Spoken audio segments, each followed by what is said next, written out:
हिंदी लोक कथा। एक जुलाहा सूत काटने के लिए रुई लेकर आ रहा था। वह नदी किनारे सुस्ताने के लिए बैठा ही था कि जोर की आंधी आई।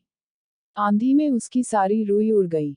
जुलाहा घबराया, अगर बिना रुई के घर पहुंचा तो मेरी पत्नी तो बहुत नाराज होगी। घबराहट में उसे कुछ न सूझा। उसने सोचा, यही बोल दूंगा फुर फुर। और वह फुर फुर बोलता जा रहा था। आगे एक चिड़ीमार पक्षी पकड़ रहा था। जुलाहे की फुर फुर सुनकर सारे पक्षी उड़ गए। चिड़ीमार को बहुत गुस्सा आया। वह जुलाहे पर बहुत चिल्लाया, तुमने मुझे बर्बाद कर दिया। आगे से तुम ऐसा कहना, पकड़ो पकड़ो। जुलाहा जोर जोर से, पकड़ो पकड़ो, रटता गया। रास्ते में कुछ चोर रुपए गिन रहे थे। जुलाहे की पकड़ो पकड़ो सुनकर वे घबरा गए। फिर उन्होंने देखा कि अकेला जुलाहा ही चला आ रहा था। चोरों ने उसे पकड़ा और घूरते हुए कहा, यह क्या बक रहे हो? हमें मरवाने का इरादा है क्या? तुम्हें कहना चाहिए, इसको रखो, ढेरों लाओ, समझे? जुलाहा यही कहता हुआ आगे बढ़ गया, इसको रखो, ढेरों लाओ। जब वह शमशान के पास से गुजर रहा था तो वहां गांव वाले शवों को जला रहे थे। उस गांव में हैजा फैला हुआ था। लोगों ने जुलाहे को कहते सुना, इसको रखो, ढेरों लाओ, तब उन्हें बड़ा गुस्सा आया। वे चिल्लाए, तुम्हें शर्म नहीं आती है?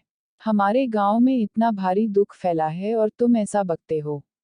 तुम्हें कहना चाहिए, यह तो बड़े दुख की बात है। जुलाहा शर्म से पानी पानी हो गया। वह यही रटता हुआ आगे बढ़ने लगा, यह तो बड़े दुख की बात है।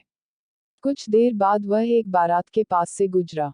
बारातियों ने उसे यह कहते हुए सुना, यह तो बड़े दुख की बात है, यह तो बड़े दुख की बात है। इतना सुनकर वे जुलाहे को पीटने के लिए तैयार हो गए।